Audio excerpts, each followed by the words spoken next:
तो दोस्तों आज जैसे हम आए हैं गन्ना छिलने। देखो सबसे पहले जो हम काम कर रहे हैं वो गन्ना छिलने, क्योंकि जानवरों के लिए चारा बनाना है।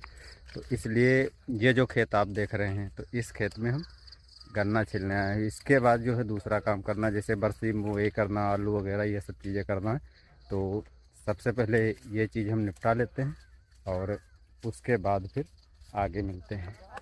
अभी चीनी मिल नहीं चले हैं, लेकिन फिर भी किसान कोई ना कोई फसल नई बुआई करने वाले हैं। इसलिए जो है जो बेल होते हैं, कोल्हू होते हैं, उन पे गन्ना डाल रहे हैं। और इस टाइम पर यदि हम अपने क्षेत्र के कोल्हू की बात करें तो 250 रुपये, 260 रुपये ऐसे गन्ने का रेट जा रहा है। लेकिन अब 400 में गन्ना किसान जब तक बेचेगा, इंतज़ार करेगा, तब तक तो फसल लेट हो जाएगी। तो इसलिए कुछ ऐसे खेत हैं जिसमें अच्छी पैदावार नहीं होनी है या कमज़ोर गन्ना है, उन गन्नों को किसान हटा रहा है।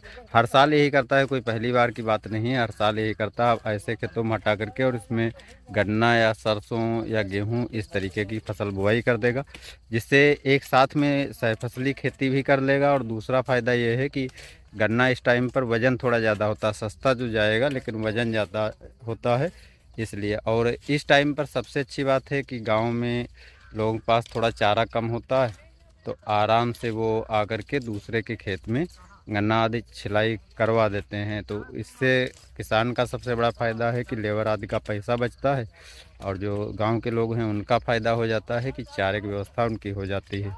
तो ऐसा लगभग हमारे क्षेत्र में चलता है। आपके क्षेत्र में कैसे क्या चलता है? हमेशा लेबर लगते हैं या मतलब गांव के लोग भी जाते हैं गन्ना छिलाने? ज़रूर बताइएगा। अब जब हम गन्ना छिलाई करने के बाद आए हैं, देखो चारे की व्यवस्था तो हम लोगों को करनी पड़ती जानवरों के लिए। अब उसके बाद हम यहाँ पर आए हैं अब इस खेत में जुताई करवाना है, क्योंकि इसमें जो है हमें बुआई करना है, बरसीम बुआई करना है। इधर जो है थोड़ा आलू वगैरह लगा देना है। तो ये सब चीज़ें लगाना है। सबसे बड़ी समस्या हम लोगों के सामने पता है क्या होती है कि साधन जुताई के आसानी से नहीं मिलते हैं, क्योंकि छोटे छोटे जो खेत होते हैं इनमें जुताई करने के लिए लोग जल्दी तैयार नहीं होते हैं। तो काफ़ी मुश्किल से जब 1 2 4 दिन दौड़ भाग करो और कहो तब जा कर के ये सब चीज़ें हो पाती हैं। तो ये जो खेत है इसमें एक बार हमने जुताई करवा दिया था रोटावेटर से, अब दोबारा जुताई करवाना है। उधर जो है हमें बरसीम बुआई कर देना है, यहाँ तक जितनी दूर तक छाया है। इसके बाद इधर आलू वगैरह लगा देना है। तो ये सब चीज़ें हम लोगों को थोड़ा मैनेज करनी पड़ती है। अब देखो इसमें आए हुए लगभग 1 घंटा हो गया, लेकिन अभी भी जो ट्रैक्टर वाला है वो नहीं आया है। तो इसलिए ये सब चीज़ें थोड़ा टाइम ज़्यादा लगता है। और अगर साधन जिनके पास है देखो उनको कोई दिक्कत नहीं है, लेकिन छोटे किसानों के पास सबसे बड़ी समस्या यही होती है, खर्चे ज़्यादा बढ़ जाते हैं, साधन नहीं होते हैं, जिसके कारण टाइम भी ज़्यादा बर्बाद होता है। और उसके बाद यदि काम समय पर हो जाए तो अच्छी बात है। नहीं तो कभी कभी क्या होता है कि पलेवा किया, नमी है अच्छी खासी, लेकिन साधन नहीं मिल पाते हैं, तो फिर से जो है सिंचाई आदि करना पड़ता है। तो सबसे समस्या हम लोगों को यानी छोटे किसानों को यही आती है कि साधन ना होने के कारण अब साधन खरीद भी नहीं सकते हैं। क्योंकि यदि ट्रैक्टर की बात की जाए तो यदि पूरी व्यवस्थाएं खरीदी जाए तो 4 5 लाख रुपए लग जाएंगे। अब इतना पैसा तो छोटे किसान के पास होता नहीं, 50,000 नहीं खर्च कर सकता है। 4 5 लाख तो बड़ी दूर की बात नहीं। तो छोटा पावर टिलर जो 40 50 हज़ार के आते हैं उनको भी खरीद करके काम चलाया जा सके। दूसरी समस्या हो गई, पहले बैलों से आदि काम चला लेते थे, लेकिन आज के समय में कोई बैल भी नहीं रखना चाहता। तो इसलिए जो है हम छोटे किसानों को सबसे बड़ी प्रॉब्लम वही आती है कि सही टाइम पर काम नहीं हो पाते हैं। तो अब दोस्तों इसकी जुताई करवा दें। और इसको जो है यहाँ पर अगर हम दिखाएं तो ये तो गन्ना लगा हुआ, गन्ने की साइड में ये सब चीज़ें करनी हैं। अब जा कर के लगभग 1 घंटा हो गया। 1 घंटे के बाद अब जा कर के ट्रैक्टर आ रहा है। ट्रैक्टर दिखा दें तो देखो ये ट्रैक्टर अब जा कर के जुताई करने के लिए आया है।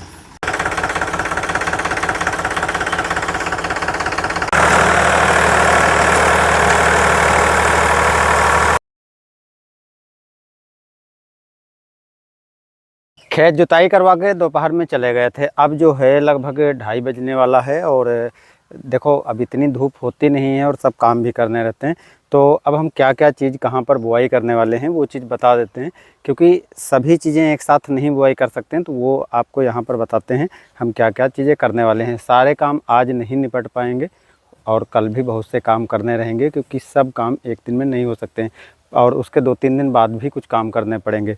तो यहाँ पर यदि हम आपको दिखाएं तो देखो, ये जो यहाँ से नीचे है, जैसे ये जब सड़क पट्टी थी तो ये गड्ढे हो गए थे, तो यहाँ जो ये लाइन खींची हुई, इधर हम सोया बुआई कर देंगे, पलाकी बुआई कर देंगे और इधर जो है कसूरी मेथी कर देंगे।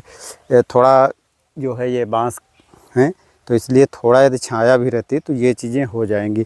अब यहाँ से जो ये मेड़ बनी हुई है और इधर ये हमारा वो अरहर लगा हुआ, थोड़ा सा शायद बीज तैयार हो जाए इस बार। यहाँ से यदि हम देखें तो यहाँ तक ये जो लगा हुआ, यहाँ तक इधर ये जो है बरसी में बुआई कर देंगे, जिससे जानवरों का चारा, और इधर जो है लहसुन और जो चीज़ें हैं वो सब बुआई करेंगे। कुछ खाने पीने वाली चीज़ें और हैं तो वो चीज़ें हम यहाँ पर, ये सब चीज़ें यहाँ पर हम बुआई करने वाले हैं। लहसुन बुआई का टाइम चल रहा है तो उसकी भी बुआई करना है, तो पहले खेत को ये जैसे अब जुताई हो गई, अब ये सी चीज़ें यहाँ थोड़ी मक्खन ग्रास जो होती है उसकी हम बुआई करेंगे। इस साल मिल नहीं रही है, शायद बंद हो गई है, लेकिन फिर भी दूसरी घास तो इधर नहीं हो सकती है बिल्कुल पेड़ के नीचे, तो कोशिश करेंगे अगर मिल जाती है कहीं पर बुआई कर देंगे, नहीं तो इसको फिर कुछ ऐसी चीज़ बुआई कर देंगे जो हो जाए। ये भाग जो बचा हुआ है इसमें हम आलू बुआई करेंगे। अब इतना आलू यदि हम बुआई कर देंगे तो ये 1 साल खाने के लिए पर्याप्त होगा। तो ये सब जितना है इधर का भाग वो सब ये कर देंगे। गन्ना इधर ये साइड में लगा है, देख सकते हो 14,201 गन्ना है और कुल मिलाकर के ठीक है। ऊपर का खेत है, हल्की मिट्टी होती है, इसलिए ज़्यादा अच्छी पैदावार की उम्मीद नहीं कर सकते। इधर जो है वो हमारी घुइयाँ लगी हुई, तो घुइयाँ अब तब तक पड़ी रहेंगी क्योंकि काफ़ी लेट लगाया था, इसलिए ये सब छोटा छोटा है और अब निकलने वाली हैं। अब ये इसकी खुदाई होने वाली है, तो ऐसे पड़ा है, जब ज़रूरत होगी निकाल लेंगे और उसके बाद इधर फिर से बुआई कर देंगे। तो बाद की बात है। ये सब चीज़ यहाँ पर हम करने वाले हैं। वैसे तो ये खेत आपको छोटा सा दिखाई पड़ता है, लेकिन इसमें हम वो सभी चीज़ें बुआई कर लेंगे जो आमतौर पर हमें रोज़ ज़रूरत पड़ती खाने पीने के लिए, रोज़ ज़रूरत, जैसे पालक हो गया, मेथी हो गया, सोया हो गया, मिर्च हो गया, गोभी हो गया और आलू हो गया। तो ये सब चीज़ें इस खेत में हम प्रॉपर करते हैं। बाकी दूसरे खेतों में गन्ना धान या अदर खेती करते हैं, लेकिन घर की जो चीज़ें होती हैं वो हम अपने तरीके से उगा सकते हैं, अपने तरीके से लगाते हैं और कोशिश करते हैं कि ऑर्गेनिक चीज़ें करने को, कि जिसमें जो है कम से कम दवाओं को प्रयोग करें, जो स्वास्थ्य के लिए भी ठीक रहें। तो अब दोस्तों बस ये काम हम कर लेते हैं और उसके बाद में मिलते हैं।